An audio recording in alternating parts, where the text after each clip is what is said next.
Go girl.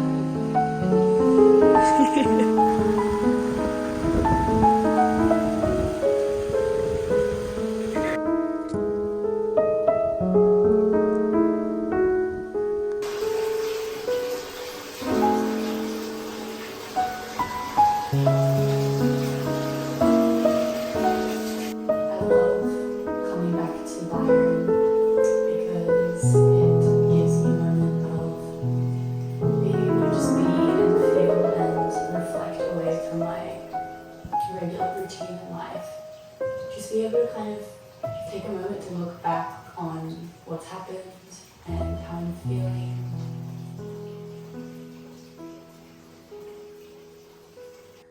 I've had this tendency, honestly, for the past like 2.5 years almost, just felt such a tendency to like rush and to get to certain places and recognizing like this is life. I mean, I'm going in certain directions and I'm gonna have so many different beautiful experiences and learn more and grow and everything, but I've just been so like wanting to get to certain places and achieve certain goals or have certain things that like this age, it's the first time that I'm like, okay, this is life in front of me here, and it is so fucking beautiful. There is kind of an awareness of the importance of the daily choices I'm making and how actually the choices I'm making now are very much determining my future. There's definitely places I thought I would be when I turned 22. It's not so much that like I'm so disappointed in where I am, it's more so just seeing past certain illusions I have about what life is.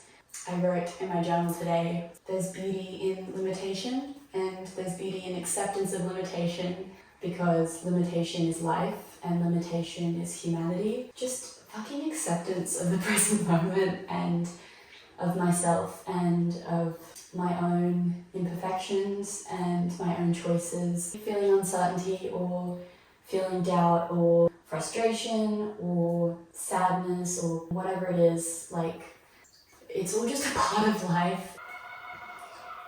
Hello, goodbye. In aging, and I'm sure I'm gonna have this even more deeply, there's just these stages where you like realize certain realities of life. I've been on and off reading Just Kids by Patti Smith, which is such a classic, iconic book. The book starts when she's like 19 or 20, but this transition in the book from 20 and 21 and 22, and there was a line about her, somehow like the youthful sense of like endless possibility kind of passed. Just like cultivating like love and connection and happiness and health and vitality and energy and creativity now in my daily life, and being okay with that, being content with that. Actually, there's another book that illustrates my point, Dolly Alderton's book, Everything I Know About Love. And she's like, her friend having this realization, I think on like her 30th birthday. And Dolly at the time heard her friend say that and couldn't understand what she meant. And then later, she understood exactly what she meant. Life is in just that everyday, trivial, small moments. This is reality. There's no profound, illusory vision to get to where none of these feelings exist. Like, I'm just going to continue growing and feeling proud of myself, really, really great, but also feeling really like insecure at times, uncertain of myself and my choices. I feel like love's like a good analogy. We have all these like romantic illusions about love and how maybe easy it is. And then when we truly fall in love and we truly are committed to someone, we meet the limitation of ourselves and we meet the limitation of them. And there's so much beauty in a deep acceptance of that and willing to move forward.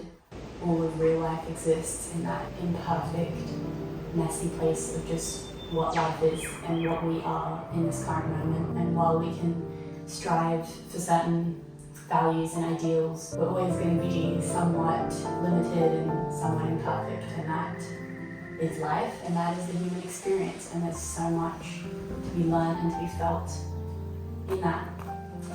I think that's fucking profound. Honestly, I think that's fucking beautiful.